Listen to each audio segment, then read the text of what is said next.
Third exercise 3.3 এক number question মই আলোচনা কৰিম। এক নম্বৰ কুৱেশ্যনটো আছে প্ৰতিস্থাপন পদ্ধতিৰে তলৰ ৰৈখিক সমীকৰণ জোৰবোৰ সমাধান কৰা বুলি কৈছে। আমি বীজগণিত পদ্ধতিৰ প্ৰথম ভাগ প্ৰতিস্থাপন পদ্ধতিটো কেনেকৈ কৰিম আজি আলোচনা কৰিম। ইয়াত আমাক সমীকৰণ দুটা দিয়া আছে, হয়নে? তেতিয়া আমি কি কৰিম, ইয়াত যিকোনো এটা সমীকৰণ ল'ব লাগে আৰু ইয়াৰ এটা চলকক আনটোৰ লগত থকাকৈ আমি লিখিম। সলিউশ্যন এইটো আমি 1 2 সমীকৰণ ল'ব পাৰোঁ, কিন্তু আমি এইটো ডাইৰেক্ট নিদিয়াকৈ ডাইৰেক্ট এনেকৈ কৰিম x + y = 14। হ'ল, ইয়াৰ পৰা আমি এটা চলকক আনটোৰ লগত থকাকৈ লিখিম x 14 এই প্লাছটো এফালে নিম, এইটো দিলোঁ আমি 1 নম্বৰ সমীকৰণ। আকৌ আমাক কি দিয়া আছে, x - y = 4 আছে। এতিয়া xৰ মান 14 - y ইয়াতে আমি লগে লগে বহাই দিম, প্ৰতিস্থাপন কৰি দিম। 14 - y আকৌ - y = 4। এতিয়া কিমান হ'ব আমাৰ -y -2y চিম্বলটো কি থাকিব আমাৰ -4। এই +14টো এফালে নিলোঁ, -14 হ'ল, -2y 4 - 14 -10 - কেঞ্চেল গ'ল। তেনে y গ'ল আমাৰ 10/2 কিমান হ'ব আমাৰ 5। y গ'ল আমি কিমান পালোঁ 5। তাৰপিছত আমাক কি সমাধান কৰা মানে কি x আৰু y যিটো চলক ৰাখি আছে এইখিনাৰ মান উলিয়াব লাগে। এতিয়া আমি y = 5 পালোঁৱে, এইটো ক'ত বহাই দিম, আমি ইয়াত বহাই দিম 1 নম্বৰ সমীকৰণত। 1 নম্বৰ সমীকৰণত y = 5 বহুৱাই পাওঁ কি পালে, x = 14 - y 14 y ৰ মান 5, 14 - 5 কিমান হ'ব আমাৰ 9। এতেকে আমাৰ x = 9 আৰু y = 5। এইটো হৈছে আমাৰ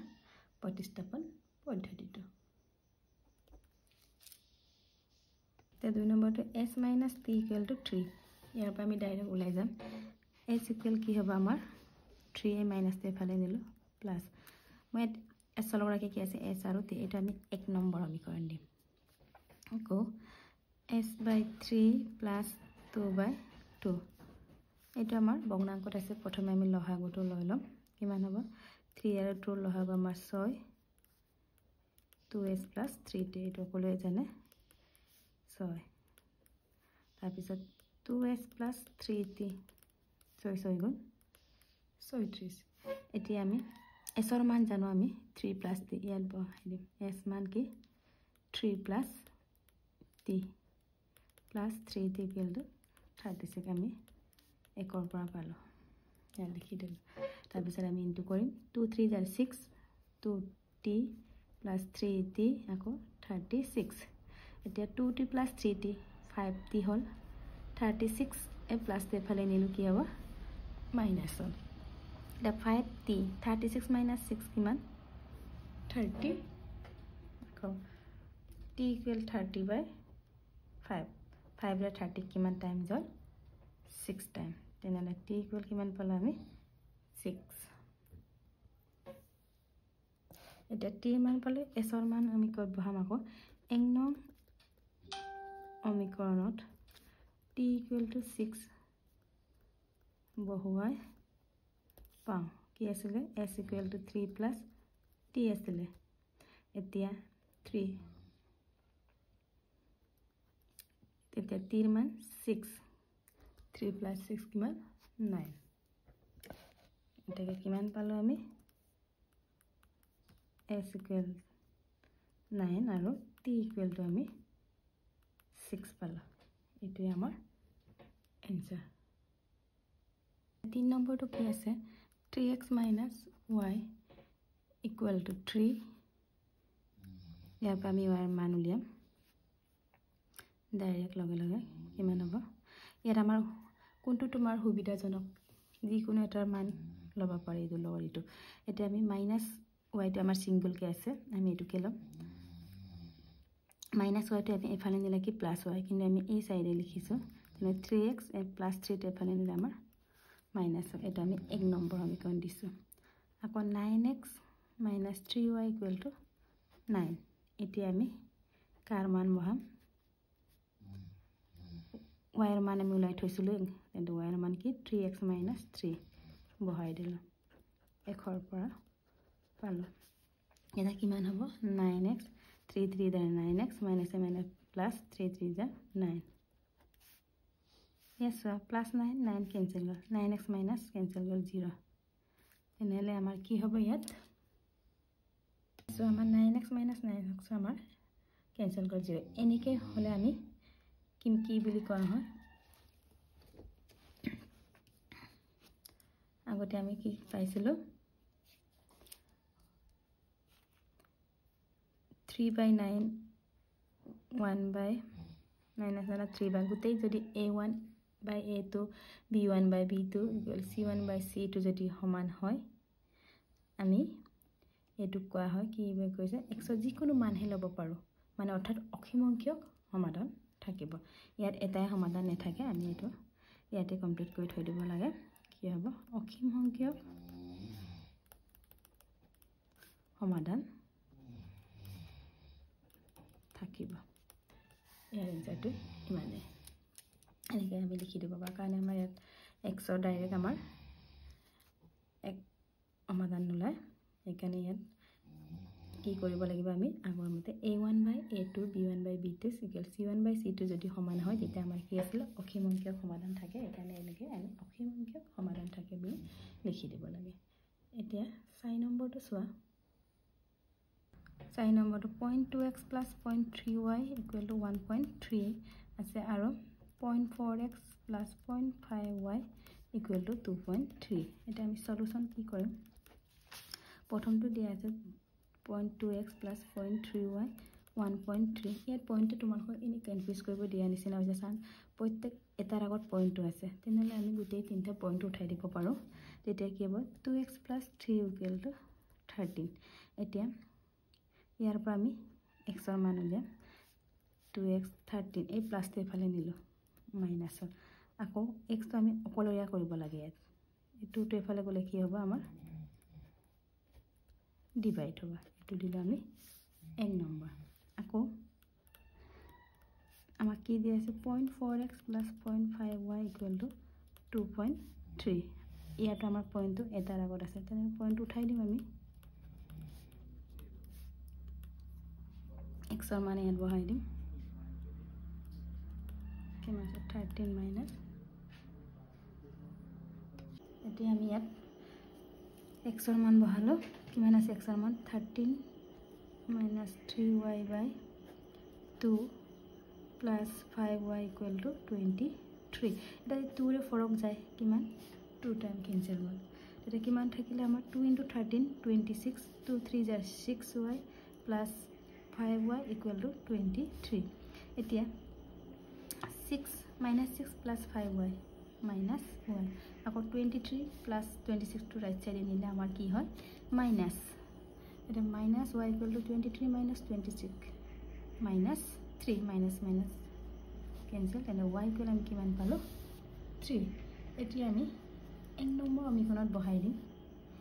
1 নং সমীকৰণত y = 3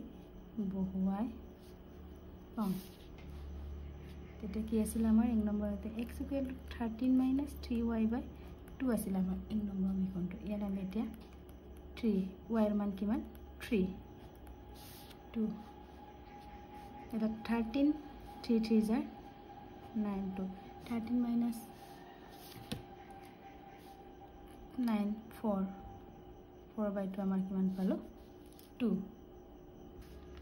পালো এতেকে আমি কি পালো x = y = নিৰ্ণয় সমাধানটো আমি x = y = 3 ইয়া লিখি দিলে হ'ল নিৰ্ণয় সমাধান x = y = 3 এতিয়া আমি নেক্সট প্ৰশ্নটো চাও 5 নম্বৰ প্ৰশ্নটো কি আছে √2x + √3y = 0 √2x - √2y = 0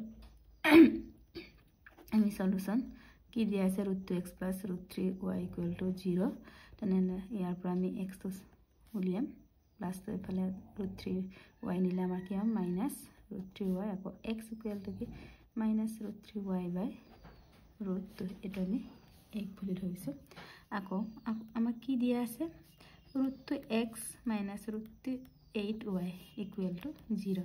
এতিয়া আমি ইয়াত x ৰ মান বহাম কি আছিল x ৰ মান -√3 বাই √2y -√8y ইকুৱেল টু 0 এটা -√3 কিমান হয় আমাৰ 3y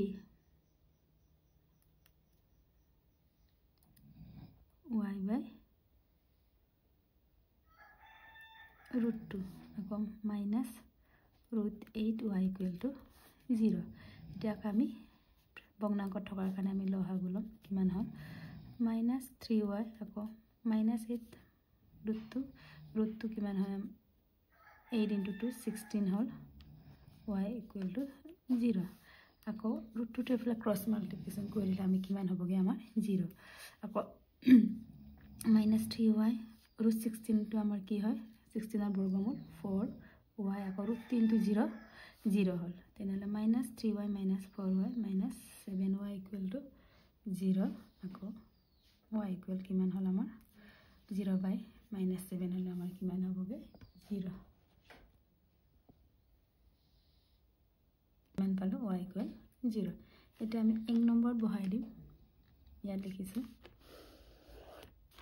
1 নং সমীকৰণত y ৰ মান বহুৱাই পাওঁ কিমান আছিল আমাৰ x equal to -√3 by √2y এটা -√3 বাই √2y ৰ ভেলু কিমান আমাৰ 0 তেনেহ'লে 0 লগত যিকোনো সংখ্যা ইনটু কৰিলে আমাৰ কি হয় 0 এতিয়া আমি কি নিৰ্ণয় সমাধান কি পালো x ইকুৱেল 0 y ইকুৱেল 0 এটা আমাৰ এনসাৰ